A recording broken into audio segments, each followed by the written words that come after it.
Kimbangizi moye. Kimbangizi moye. Moye.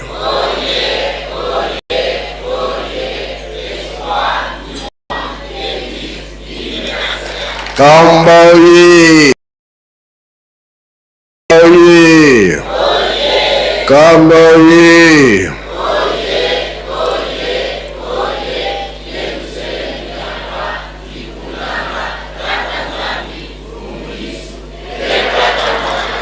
Bajenoye. Bajenoye. Bajenoye.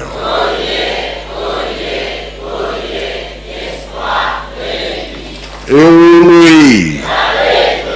Imbago. Kies zako baruka mingi. Zako baruka mingi. Comme ça. Comme ça. Oh, kuna baro. Oh, kuna baro.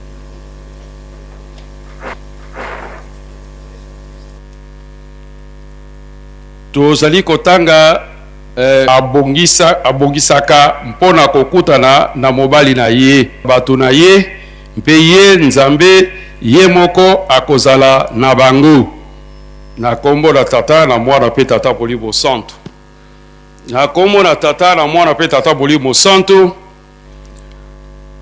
tolobeli tata mokonzi ya bule mokonzi ya lingomba merci mingi lokopesa biso liloba pour ntina na likambo na Yerusalem. Tabanza la fois passée, tolobelaki yango na Hébreu chapitre 7 na ndenge Salem ezalaki mboka ya mokonzi Melchisedek esika azalaki ovanda.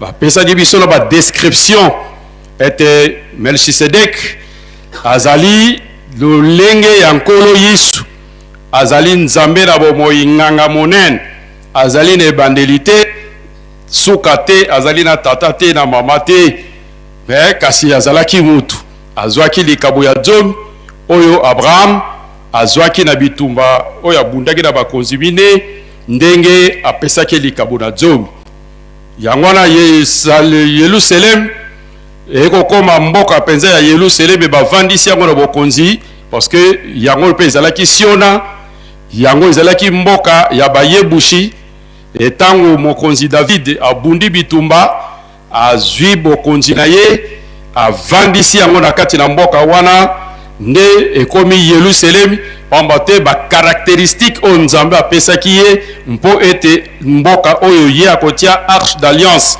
tonkela lowa wanu yango nde ekokoma Yerusalem ya sika mboka evandi tata nzambe nkolo espe tata Molimo Santo yango wana tata mokuta bule azali koinsiste na ntina na koyeba Yerusalem sere biso yeba Yerusalem Yerusalem oyo biso tovandi lelo ezali prophétie oyo epesamaki na ye moko nkolo Yesu tango bayokani na complicité na bango na papa Simon Kimbangu ete musala ebanda pamba te libota epengwi to ba oyo pe bamemaki liloba na nzambe bapengwisi yango yango nalobaki te mboka oyo esika bunzambe na ye ekovanda ekomi Yerusalem ya sika tolobaka yango mingi na butu ya le 5 le 6 d'avril na 1921 donc Yerusalem ezali plan ya nzambe ye moko abongisaki plan wana Yerusalem bakreya kango te bafonda kango te Yerusalem ezalaka prophétie ezalaka likambo eutaka na ye moko nzambe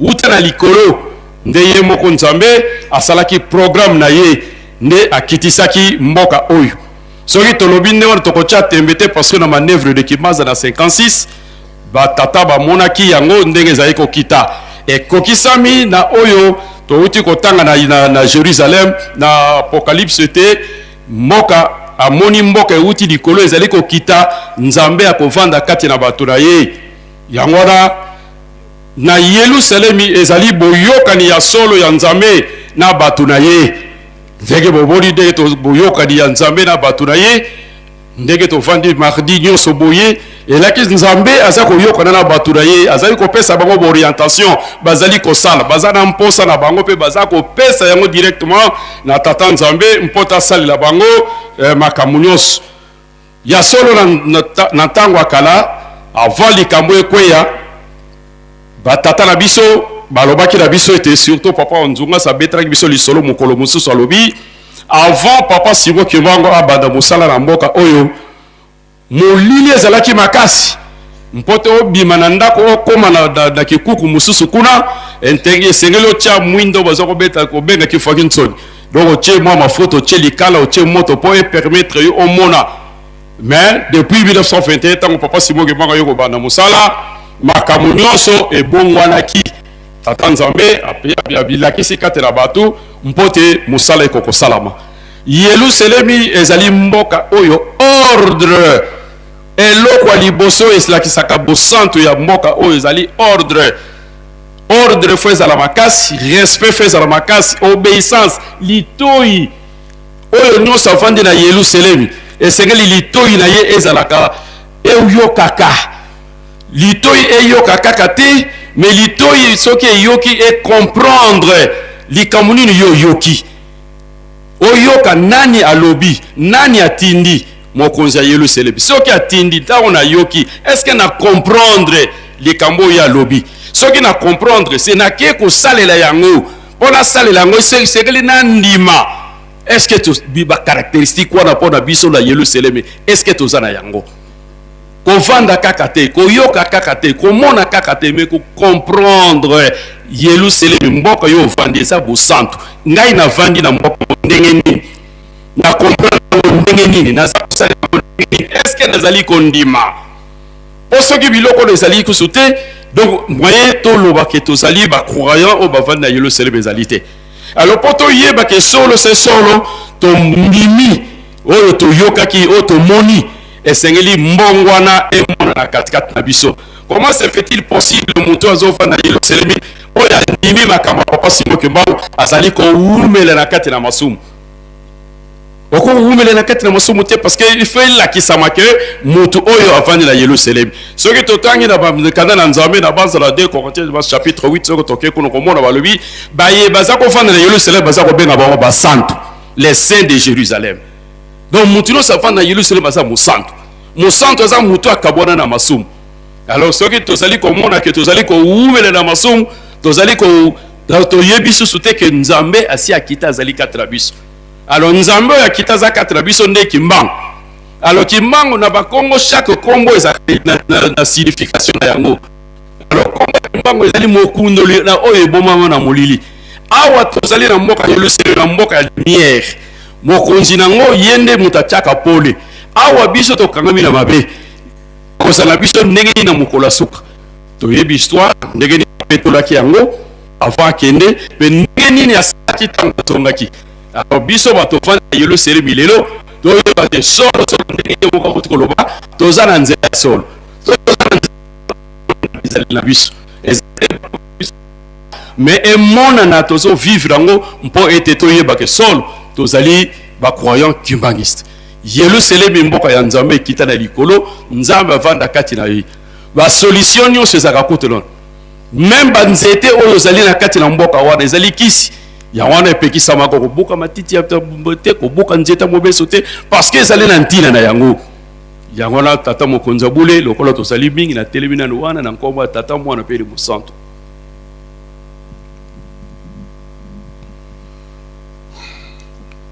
Merci. Na komona tata mwana tata molio mosantu. Tata molio mosantu, merci pour na maloba. Salem. Salem ezali mboka oyo roi Melkisedek azalaki kovanda. Melkisedek elingi koloba mokonzi na boyenge bene. Bokonzi na moyenge bene, le roi de la justice.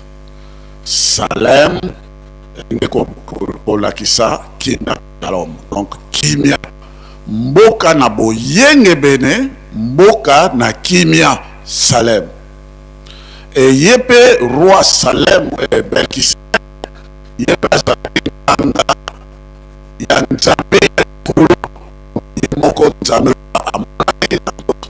bazakolo alobato nyonso bazalaki komata ndenge papa yolobi bazalaki kokende na Salem mpona nini kozwa mapamboli kozwa lisalisi kuna na mboka Salem yango na komona ndenge biso tokomi na 105 ans tozali korapele 7 noche Enoch wana te nkoko na ye moko akoya kobima kuna akolata pe nkomo ya Enoch akoya kobota mwana Matusala na livre oya Bible oya Enoch, le livre d'Enoch bakomi yango très bien na Kikongo Matusala na oyo na ba traduction mosusu bazoti ya Matusalem mais na livre ya Enoch bakomi yango très bien na Kikongo Matusala maye tozalaki kosala bozalaki kosala nini bazalaki komata na mboka wana kozwa mapamboli epai na Melkisedek nganga nzambe munene ndenge na 1921 aw bato nyonso tu ya wana Belge agangaki mpona nini bato nyonso bazalaki komata na nkama yoke wapi nake na nkama mpona nini kozwa mapamboli toke na nkama mpona nini kozwa lisongi lisalisi po tata Kimbangu abotami awa asali mosala na ye awa te makambo na ye nyonso tu awa na kati na Yerusalem etikala mboka ya boyenge bene mboka ya mapamboli libela yango wana ezalaki kobiangama Salem e Abraham ye moko ndenge yo lobi yende tata oyo basalaki boyokani na Nzambe mais amataki kuna epaye ya Melkisedek mpe kozwa lipamboli mpe kopesa ye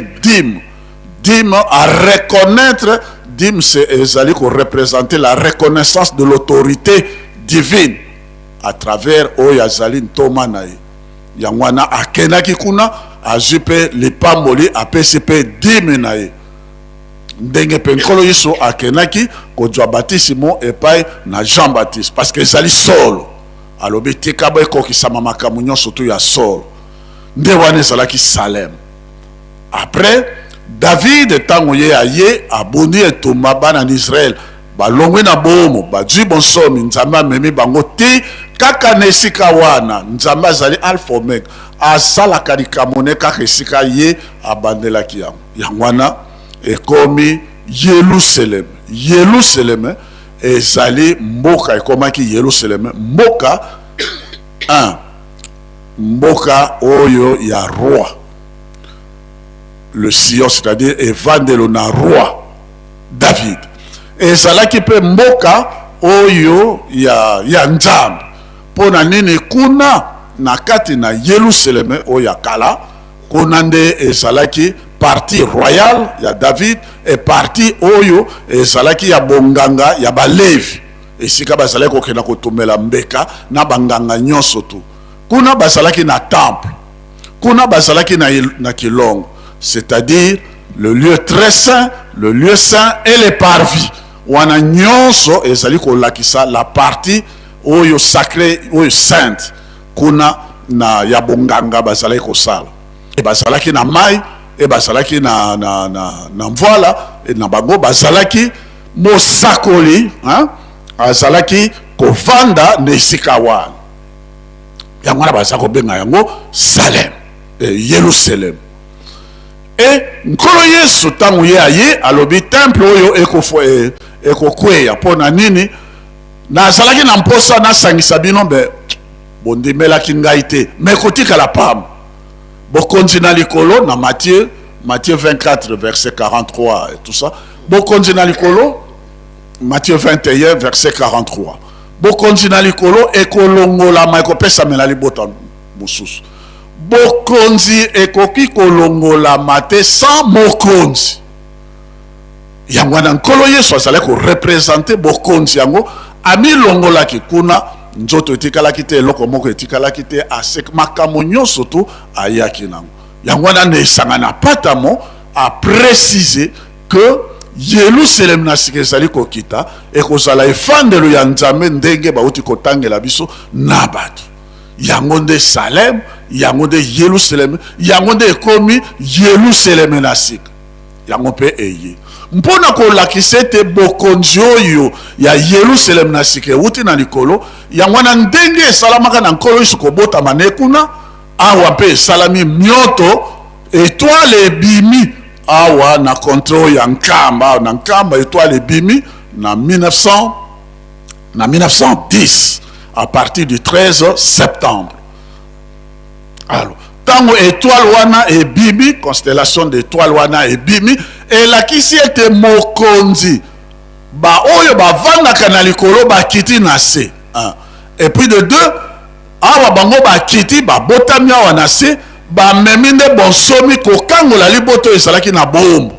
Yango wana lokola Martin Louise na docteur batunyo surtout balobi histoire ya kimbangisme ezali kozongisa ndenge ezalaki na bana na Israël, bato bazalaki baumbo bazwi bonsomi et bazwi lingoma sacerdoce et bango mpe bazwi Yerusalem. Nzambe aye kovanda kati na bango.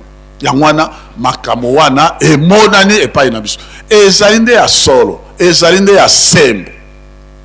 Yango wana ezali Nzambe nde mutu apesaki elaka na Esaïe chapitre 62 verset 2. Nzambe alobi Yerusalem ekozala na nkombo mosusu. Pona nini?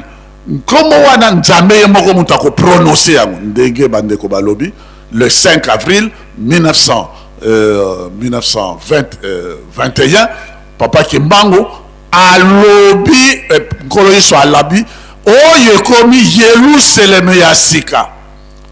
Et awa na Yerusalem tata molio mosanto aye temple pe tongami ndenge komami na Apocalypse 3 verset 12 awa mpe nkolo Yesu tosakoli ye na nkombo ya sika Noël le 25 mai.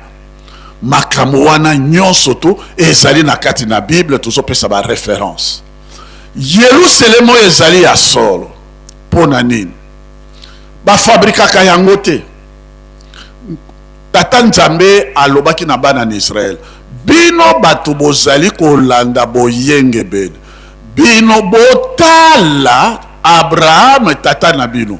Esaïe chapitre 51 verset 2 okotanga kuna Nzambe alobi botala tata na bino Abraham, botala mama na bino Sarah.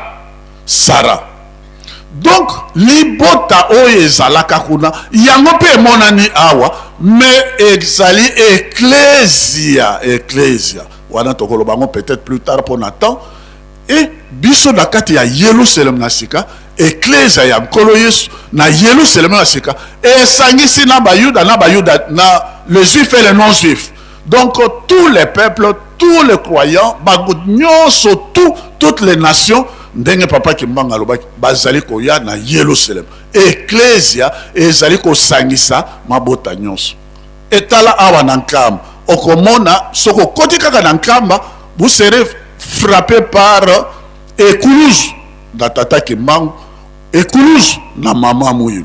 C'est-à-dire lingomba sacerdoce oyo selon l'ordre de Melchisedec oyo lingomba nkolo Yesu biso nyonso tout ozali libota kaka oyo etongami na tata molimo mo centre na mama moye biso nyonso tout okomi lingomba oyo emonani oyo ezalaka na bango ndenge Nzambe alobaki na bango yango mpe ezali kati na biso. Donc ofabrike te ezali nde ya solo makambo wana nyonso. Il faut se relever. Ah, ezali Yerusalem. Il faut pas mona nzoto. Nzoto ya mwe zala ya mo centre. Il faut ezala nzoto ya mo centre.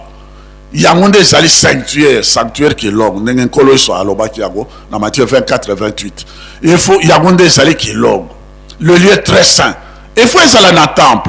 Temple mo pe voela. Il faut ezala elaka et pesa makete ko tongama. Il faut ezala elaka ezala.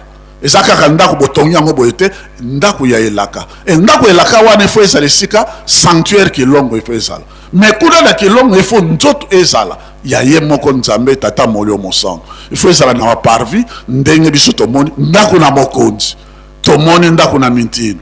et au monde mayasim et au monde batribu yo nyonso to ezalaka na Yerusalem yango nde ye kotongama Yerusalem na sika ya kosangisa mabota manso pona kosilisa na chapitre wana papa et monani que Esaïe chapitre 11 verset 10 kaka verset moko wana na PCP alobi boy et si kana Yerusalem wana sasila kozala wana le descendant d'Isaïe. Mais maintenant, c'est le descendant oyo ya yemoko tata molio monsanto. Et si ka ya kozala, e kozala mabota manso ya moki ya kozala elembo, c'est bien écrit Esaïe chapitre 11 verset 10 la pesika kawana. Moko tanga yango nyonso. Chapitre wana papa Diangena atangisaki yango papa Sume muta atangaki yango na Brazzaville awa na ngamu na biso ngamu tunatangaki yango. Donc esika wana ekozala sasila, c'est-à-dire na kikogo balobi rejetons, en français on dit rejetons. Sasila esika ya kosa esika wana mabota mansu ya mokili mobima bakotiela ye motema mabota mansu ya mokili mobima bakokena na esika wana mpona koconsulte ye esika ya kozala wana nde esika nkembo na nzambe lokumu na version oyo ya lingala oyo malgré temps ezala te mabakoka kotanga lokumu na nzambe komonana na esika wana yango na tata Kimbanga lobaki na kobotama na 1918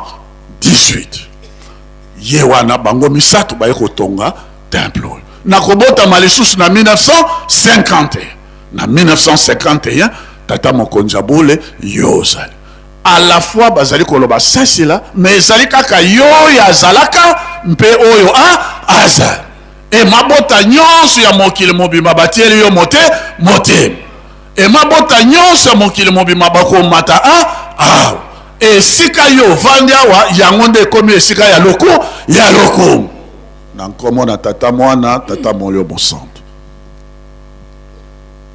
Merci papa na kopesa ngai maloba na kombo ya tata mwana pe tata molimo centre papa olobi que ezali ya kodefate ya solo olobi loba ya kala loba ya sika na livre vert ya papa Diangenda na page numéro 10 akomaki boye en dépit de tout le kimbangisme est fier d'avoir établi un maillon d'amitié qui couvre tout le continent. Après s'être échappé du pays de l'esclavage, le kimbangisme qui a traversé le désert est enfin arrivé en terre promise. Demain, une génération qui n'a pas vécu en Égypte en prendra la relève. Les risques d'échouer sont minimes. Nazongi le Sikawana. Demain, une génération qui en prendra la relève. Les risques d'échouer sont minimes.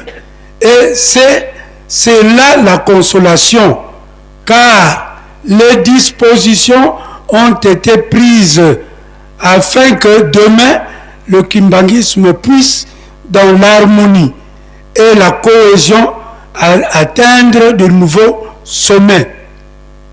Donc, ba jeune oyo ba yesika oyo bazalaki te na tango ba makambo elekaki na tango pasi emonanaka awa na nkamba na tango bazwi relève sikasikoyo bakomi ba mikonzi mais risque ya ko échouer ezali muke kaka pamba te papa Diangenda papa Dialungana basi bazwaki ba disposition pona tango eza muke bena bimisi bino saki ya ba livre oyo papa Dialungana komaki yango wana soki totali même 1980 Pape Zaïre Congo Kenya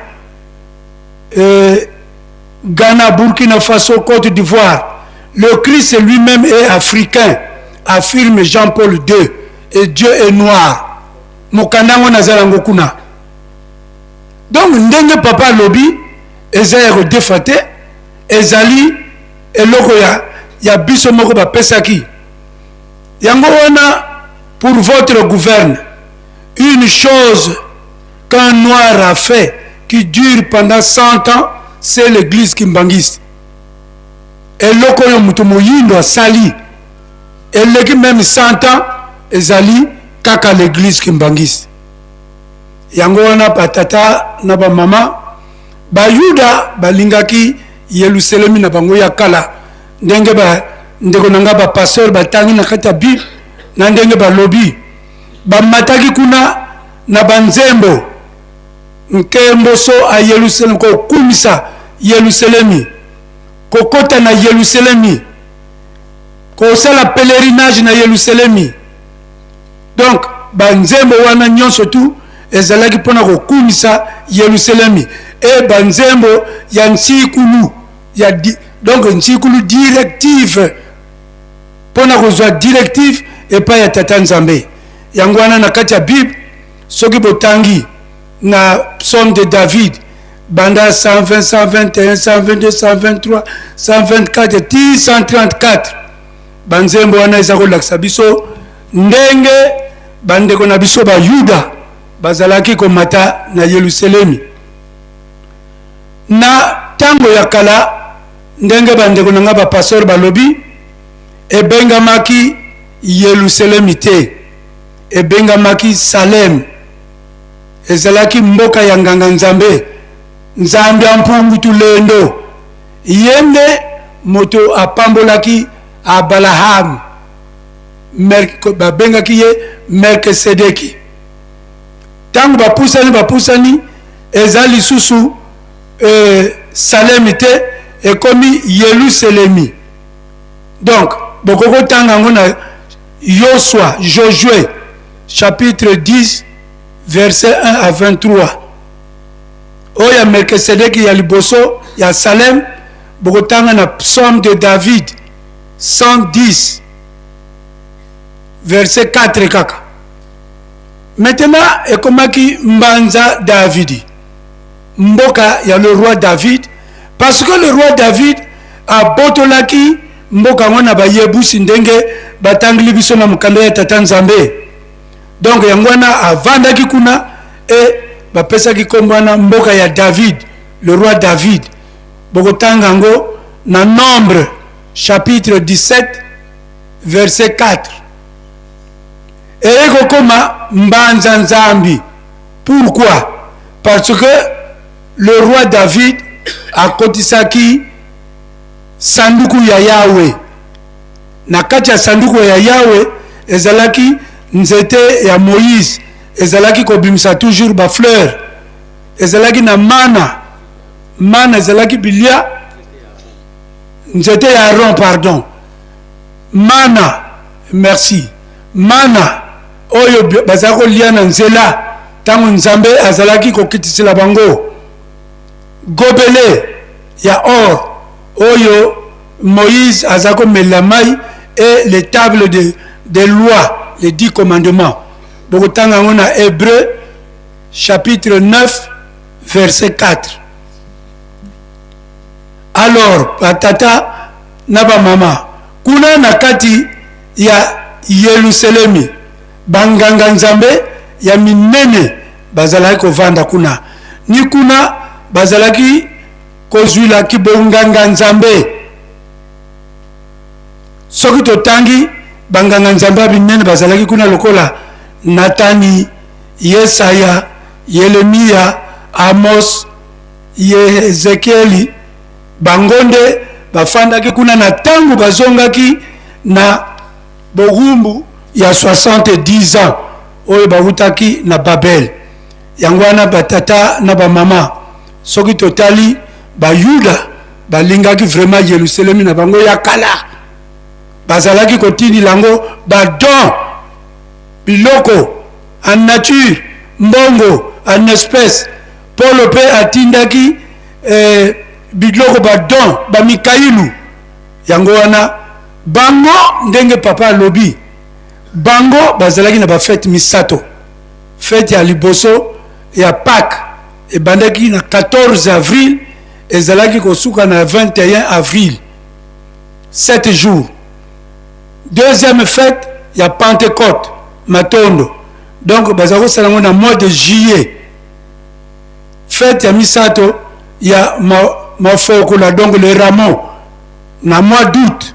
Donc yangwana sikoyo ezali susu ya bangote ndenge bazako beta sete pona Yerusalem ya sika ndenge batangilango na Bible ndenge ekitaki ndenge emonanaki na 1956 biso tosito botami ezali kamote oh no ya lukuta non ngana zalaki déjà ko botama. Donc tozali pena ba fête misato. Fête ya liboso ya le 6 avril et bandeli ya musala. Fête ya mibale ya le 8 juillet ya Matondo. Fête ya misato le 12 liwa na bomoi.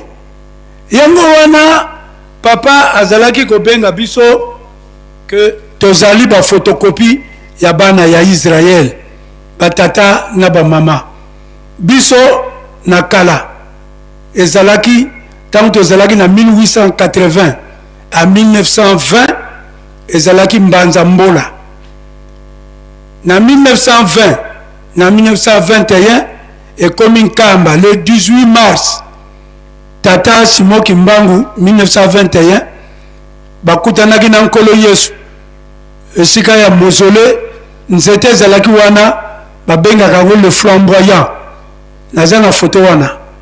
Donc ni kuna bakutanaki na nkolo Yesu alobaki na ye que tango tikali muke obana musala. Maintenant na le 5 ndenge bandeko nanga balobi na minuit ni kuna bakutani lobi banda musala oyo ekomi Yerusalemi ya sika ndenge balobaki. Maintenant na Yerusalemi ya sika tozana ki longo kiansi lulu tozana tempelo tozana nzwami ntino tozana sima kalabako bengango mpumbu tozana résidence officielle tozali na lieu historique musée et bientôt mémorial. Yangwana na conclusion uzolanga Yerusalemi bikaka tomanito motoyo alingaka Yerusalemi tika ete azala nzoto kolongono. Maintenant na kati ya Yerusalemi oyo balongi ya liboso bazwaka bakarte awa balongi ya liboso na mama mwili. Donc Sainte Seine Communion et bandaki awa na 1971 sa divinité papa Simoki Mbangu Kiangani akokisaki 20 ans na tango wana. Tata wa Benadio Pai azwaki écriture awa yangwana balobaka makamu nyonso tu awa écriture mandombe. Passation de pouvoir Mama Mwilu na papa Diangenda le 12 avril 1959 ezalaki awa na Nkamba. Papa Diangenda na papa Dialungana papa Diangenda bandaki musala le 20 mai 1959 asilisaki na le 20 mai 1989 30 ans basalaki passation de service awa na Nkamba. Papa Dialungana na papa Simoki Mbangu Kiangani tata Molimo Mosanto basalaki passation de service awa. Papa Simoki Mbangu Kiangani awutaki na bilanga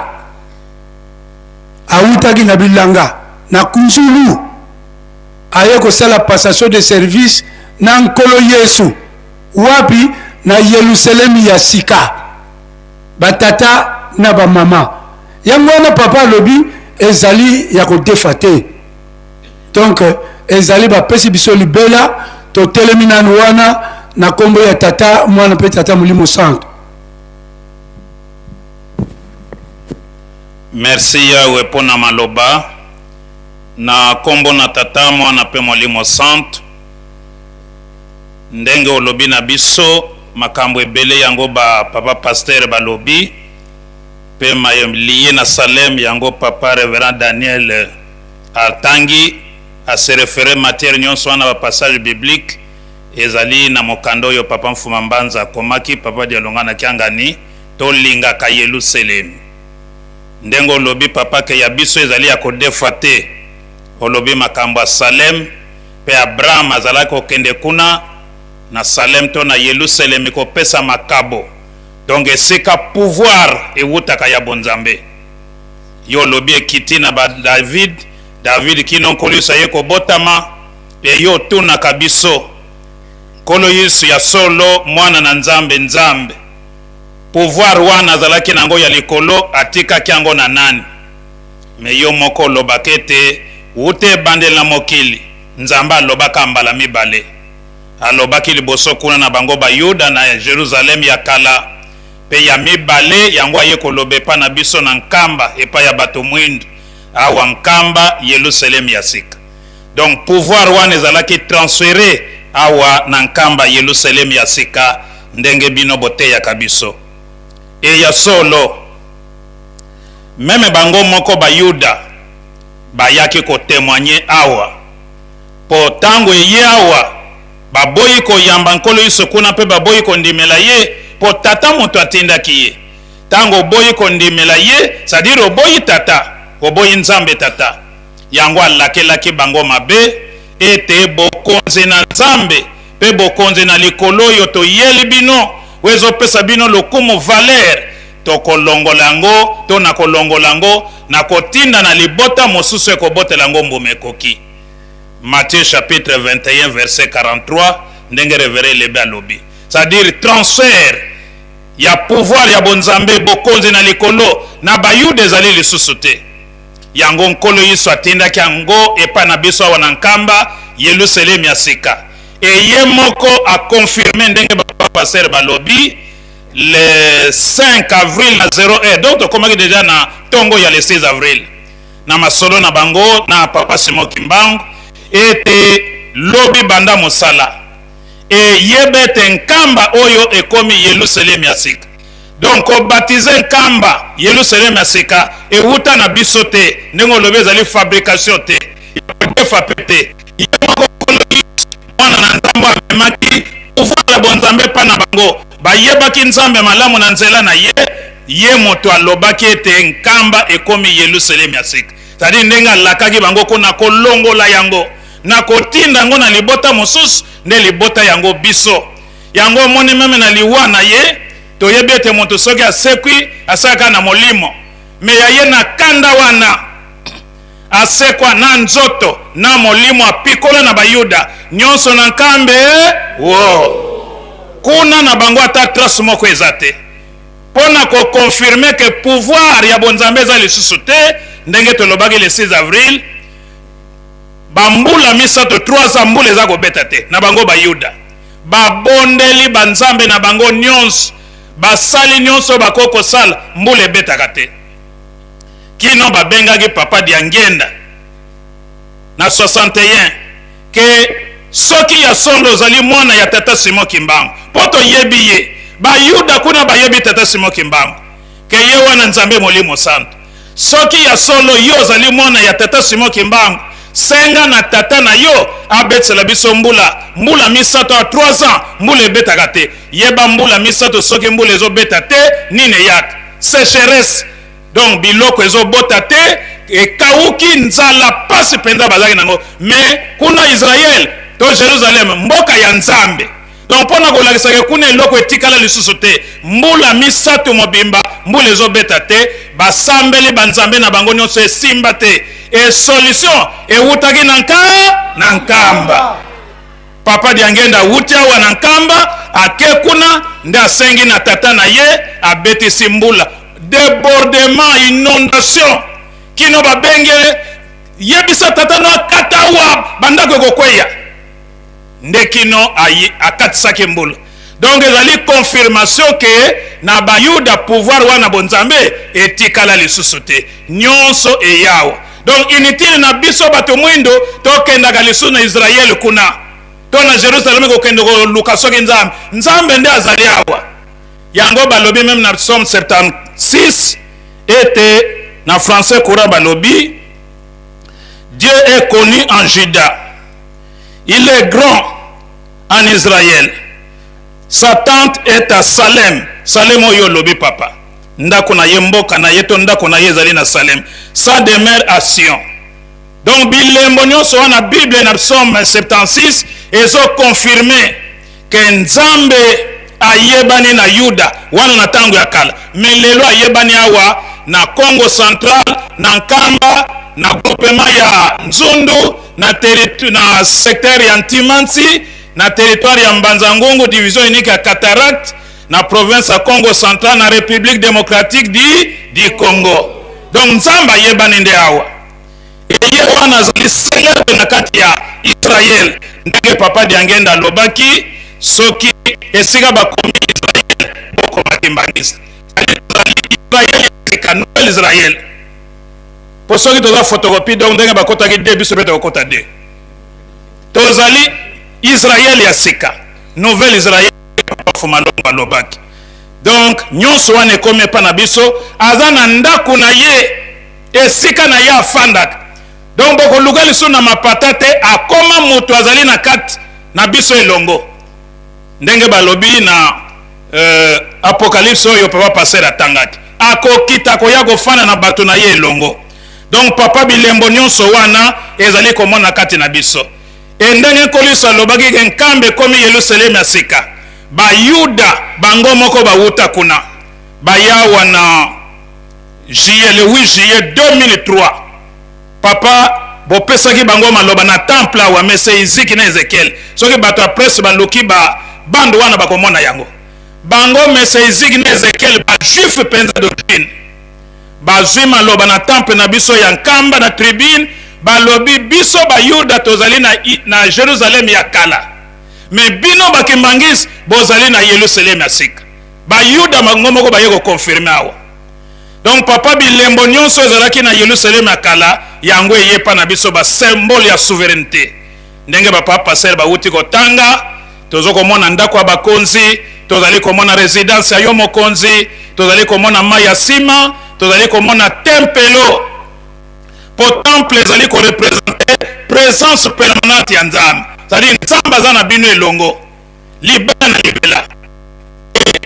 Ba monaki temple yango ndenge papa passer lobi na 1956 auto benga manipule temple tonga na te po banaki 76 mais déjà na 56 ba monaki yango likolo ezo tambola ba belge ba beti yango masas eke côté ya ki côté Ntimansi ba landi kuna ba beti ezongi côté ya Nkamba ba mouvement nyonso wana yango ba bengaka manœuvre de Kimazi. C'est-à-dire emizalelaki oyo toyeko kokisa kaka poto zo mapamboli.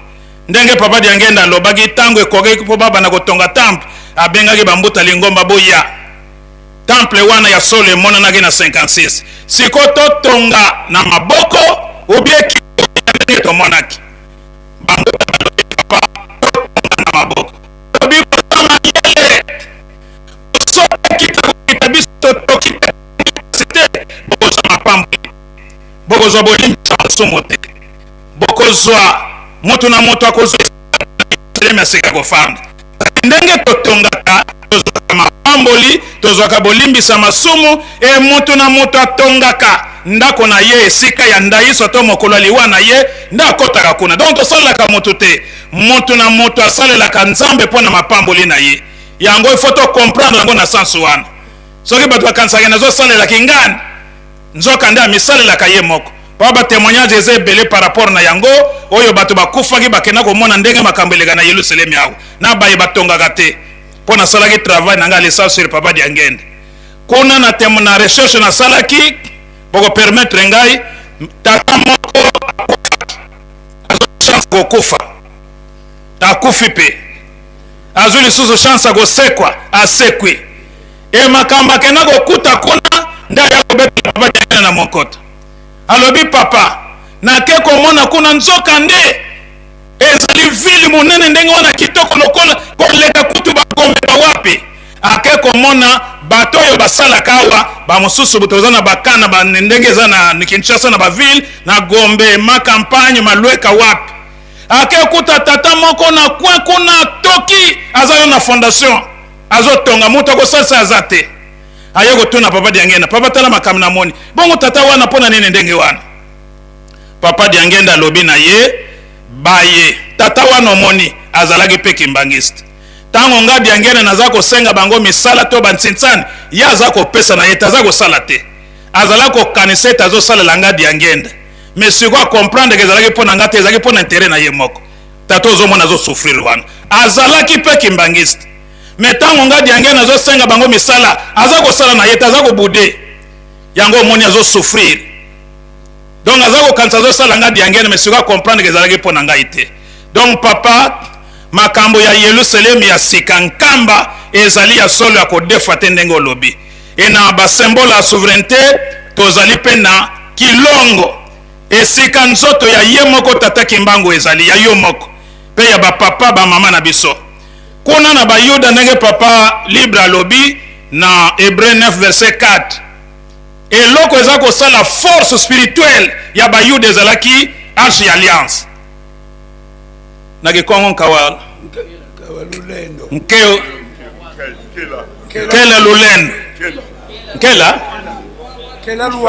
voilà arche alliance papa yango nde eza kosala force ya bana Israël nguya soki banguna bafilistin babotoli yango babandi kolela balobi esili mpo na biso nzoka nde na kati ezalaki nde bobjet biloko ezalaki d'abord baman na kati ya vase ya oro babongisi nde bakotisi baman babiloko baza kolia na nzela nzambe baza kokitisela bango ya mibale ezalaki nzete ya ron oyo eza kobimisa bafleur e ya misato ezalaki le deux tablettes ya mibeko zone to alliance na bango na nzambe kaka biloko wana ezali na kati ya sanduku e yango eza kopesa nguya Israël mais au contraire na biso eza biloko te mais nzoto mobimba ya yo tata kimbangu 9 ans na Lubumbashi na se ya mabele tango baye kokundula ndenge bilaka ezalaki moto kaka mobimbo ndire moto okutu akufi te liso ya droite ezotala ya gauche eza kokangama ya droite ezotala biso bato na bomoi donc azo contrôler pe ko surveiller le vivant et liso ya kokanga ndenge oyebisaka biso azo surveiller pe ko contrôler les morts c'est-à-dire tata kimbangu aza na monde de vivant aza na monde de mort esika kobatama ye eza te e nzoto na ye eza kontango bakundoli yango mobimba yango eyawa ti lelo yango papa tala différence na biso na bayuda eza kutu makasi bango eza ya kokita ya biso likolo ndenge olobi ezali ya kodefa te ya solo bapreuve yango totangi et surtout ye moko nkolo Yesu moto alobaki nkamba ekomi Yerusalemi ya sika moto akotya teme na nkolo Yesu aza te po bango nyonso wana bakumisaka basambelaka pe ye mais ye moto alobaki nkamba ekomi Yerusalemi ya sika yo kotya tembe ndenge nini papa makambo ezali ebele me otoko koloba nano yango wana tosuki nano wana komba tata mwana pe molimo santo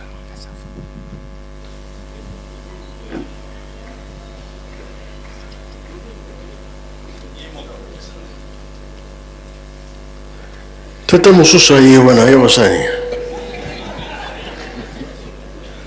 Merci tata molimo santo papa Simon Kimbangu kiangani nzambe soki tolobaka ezali pona komilakisa te ezali nde batémoignage oyo toyokaka epai na yo papa Simon Kimbangu kiangani na nzoto papa Diangenda omemaka biso na 1978 pona causerie morale na Lutendeli papa susi na yo ezalaki ete pona tempelo oyo esila olobi na biso boye bana na ngai faki soki naza koloba na bino pamba te force na ngai Diangenda ezalaka nde epai na bino lelo yo namemi bino awa susi na ngai ezali ete tokokisa mayemaso ezalaki na Yerusalemi ya kala ndenge bapapa na ngai basili koloba donc soki na telemi na ye komona mokolo wana susi ezalaki na yo papa Simon Kimbangu kiangani olobi ete mayemaso ezalaki na Yerusalemi ya kala soki tokokisi yango wana Yerusalemi oyo nkolo Yesu le 5 avril 1921 alobaki ete nkamba ekomi Yerusalemi ya sika wana tokokisi makambo nyonso. Yango wana omoni nazobunda na bino mpona tempelo oyo emonanaka na 1956, mais soki lelo efongwani awa na kati ya Yerusalemi wana tokomi deja tozokende pamba te toza na kinongo. Soki tempelo etelemi, nzwemi ntino etelemi, makambo maya nsima toza nango. Makambo nyonso oyo ekoka na Yerusalemi ya kala ekomi epai na biso, automatiquement lelo wana mwinda ya Yerusalemi epeli mpona kotalisa na mokili ete Yerusalemi ya sika esili komona na kati ya mokili. Wana papa ezaki na 1978. Alors na 1981 ntango ndako ya Nzambe efungwani, papa alobaka nini? Alobi tata Nzambe, nkolo Yesu, tata Molimo Santo, ndako na bino yango oyo. Tosepelaka faki ntango ndako ya Nzambe efungwanaka, ntango tokiti na se tosepelaka koleka, pamba te liloba ya papa Diangenda, soki ndako ya Nzambe efungwani, bana na ngai esengo oyo kozala na ngai yango wana kozala na bino. Ntango ndako ya Nzambe efungwanaki, mais avant ndako ya Nzambe efungwana 9 wana ezaki force de ténèbres, la franc-maçonnerie, bamusicien, force nyonso ya mokili mobimba, bajeune 9 bayela papa Diangenda bayi kosenga ye, babi biso yo toyokanaka ndako ya Nzambe po efungwana te, pesa biso mikolo. Soki opesi biso mikolo tokotika yo libre, mais soki odeside kaka le 6 avril 1981 efungwana wana tokolakisa yo force eza na biso. Papa Diangenda alobi lokola na décidé le 6 avril 1981 ndako ya Nzambe efungwa ekofungwana mponga nakomi na vitesse ya ndenge mosusu. Alors bajeune wana ntango ndako ya Nzambe efungwani bayebisi papa Diangenda lokola ofungoli ndako ya Nzambe tokokola tina lingomba, tokokola banza lingomba, tokokola tina kata ndako na yo, tokopanza bana na yo komona yango mayo tozomona lelo oyo. Papa akamisa kasi na kati mpona nini? Pamba te ntango eza mokuse, mais ntango wana bajeune wana kimbakiso ye bandeko na ngai, likambo tata Molimo Santo abimisi eza likambo munene, eza likambo munene. Biso toza na bato ya kodefa te, biso totingama libele epai na ye, toyebi ete lobiko ya mokili mobimba ezali epai na ye. Eza boye te, moto akosama te, moto akosama te, toza na nzela ya solo. Pamba te papa Diangenda alobaka clair, alobi ete ntango natali ndenge shema ya tata Nzambe ezali, tata na ngai alandi kaka shema wana ya nkolo Yesu, yebaka toza na voie ya malamu. Donc bandeko na ngai bajeune makambo eza ebele, mais nasukeli wana na kombo ya tata mwana mpe tata Molimo Santo. Amen.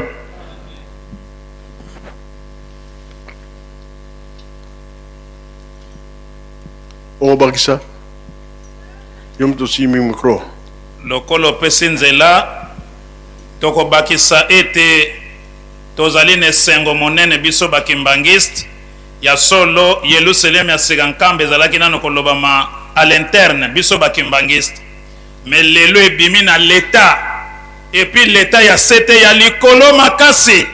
Mokonzi mboka son excellence Félix Antoine Tshisekedi Tshilombo aye ko confirmer ete nkamba ezui statut particulier spécial et komi Yerusalemi ya sika. Siko soki mokonzi mboka zui mokana nani na sako ko kosola lisusu. Donc papa tina bayuda soki nkolo yiso to lingomba nkolo se fanda ezalaki l'état muto afandisaki yango, ezalaki empereur Constantin. donc na penza na bokonzi na ya fandisi bokonzi ankolo Yesu yango moni lelo lingomba ankolo Yesu ekomi kokende malamu to na mokili moto afandisaki yango l'état s'impozaki. Donc tata mokonzi mboka Félix azali na raison pe aza na mission oyo bino bopesi ye pona kokokisa bilaka po nzamba sala kati na bato to kati na moto atie déjà 3 bi ya minene na manda na ye pona tata Kimbambo ya liboso akomi 6 avril ekomi férié chômé payé ye wana azobongisa nzelo tata Kimbambo atambolaki na makolo na chaîne na kingo pe lelo akomi 5 ambe ekomi na statut particulier ya Yerusalem ya sika lobi po yo kosenge na bilaka na bino akokokisa ngo po ete kimia pe bisengo ekota na Congo ndenge olobaka RDC nde kotambwisa Afrique pe kotambwisa mokili mobimba c'est-à-dire tozokende malema ndenge papa conseiller papa Mbenza azoloba ete bilaka ya batata nyonso ezali kokokisama ndenge papa libre alobi mais pape mokonzi ya bakatholike alobi Dieu est noir Jésus-Christ est africain. Il est né au nord de l'Angola. Mais pays ezali situé en Angola, likolo ya Angola ezali RDC. Donc a bomba ki mwa secret wana pona kolobete nzamba za moto mwindo kolo Yesu azali moto ya Afrika abotami na RDC. Pe a recommander biso bato mwindo to luka identité na biso. Mais identité to luka ngo na papa Simon Kimbangu, identité na biso bato mwindo nde yango wana. Obeti maboko te?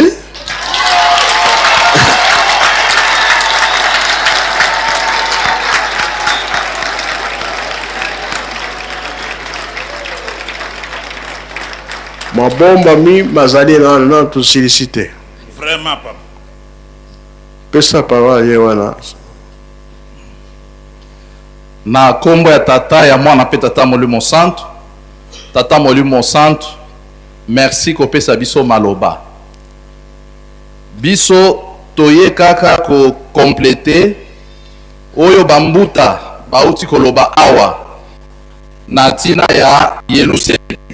Pamba te makambo nyonso oyo bazoloba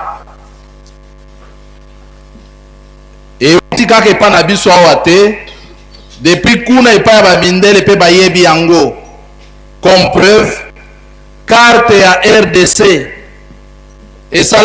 esalaka apparition na Capernaum nde article moko ezali na internet tokotanga yango parce que résumé presque nyonso biso te bakimbangise batokomaka yango elobi boye l'apparition de la forme géographique de la République démocratique du Congo RDC sur le pavement de la synagogue de Capernaum en Israël est un phénomène rapporté comme une apparition mystérieuse ou divine par de nombreux témoignages en ligne.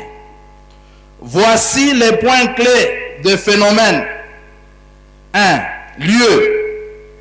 Le phénomène s'observe dans les ruines de l'ancienne synagogue byzantine de Capernaum en Galilée, un lieu fréquenté par Jésus de Nazareth selon le Nouveau Testament.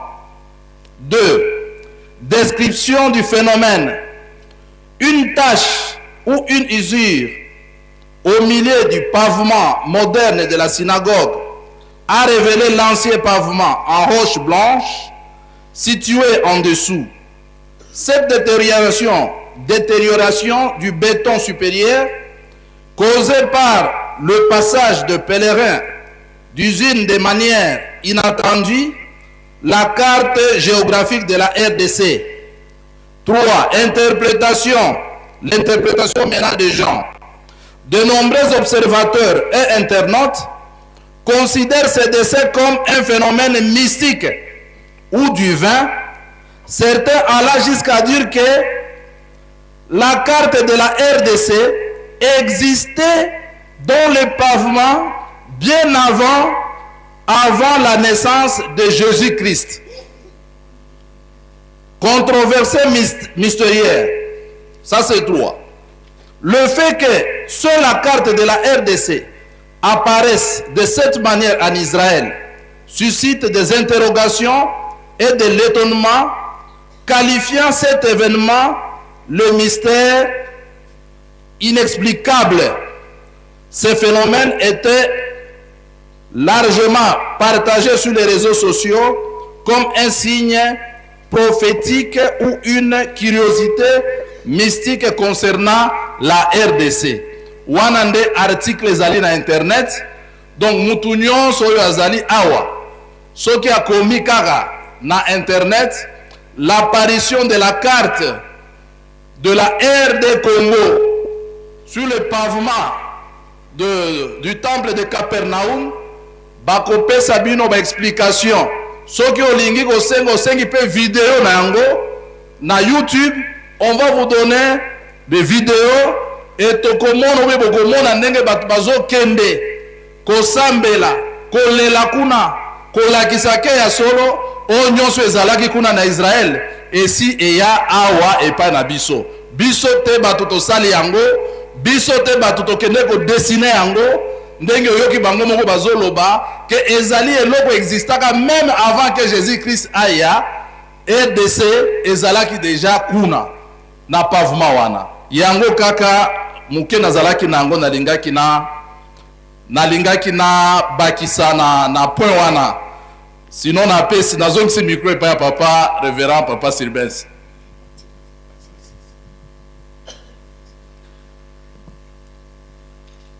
Papa Sylvestre maloba eza susu te. Orientation na bino papa. Bon, merci tolandi manso bokende kopema